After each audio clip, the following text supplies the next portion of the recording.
నా పుట్టుక కారాగారంలో జరిగింది. నేను ఈ భూమి మీద అడుగు పెట్టకముందే నన్ను చంపాలని చూశారు.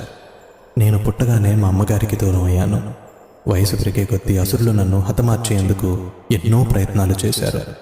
కాస్త పెద్దయ్యాక మా గ్రామం నుండి మకం మార్చాల్సి వచ్చింది. ప్రజలు నన్ను పిరికివాడిగా పరిగణించారు. నేను ప్రాణంగా ప్రేమించిన అమ్మాయి నాకు దూరం అయింది. ధర్మం కోసం యుద్ధం చేసి ధర్మాన్ని గెలిపించాను. కానీ ఎంతోమంది మరణానికి కారణం నేనని నిందించబడి శపించబడ్డాను.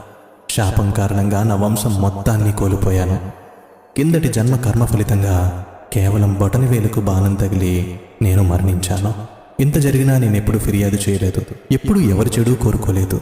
మరి నువ్వెందుకు నీకొచ్చిన ప్రతి చిన్న కష్టాన్ని భారంగా తీసుకుంటున్నావు? నీకు నీ మీద నమ్మకం లేదా? లేదా నాపైన నమ్మకం లేదా? నువ్వున్న పరిస్థితులు నువ్వేంటి అన్నది చెప్పదు. నువ్వు నడుస్తున్న మార్గం వల్ల నీ వీధి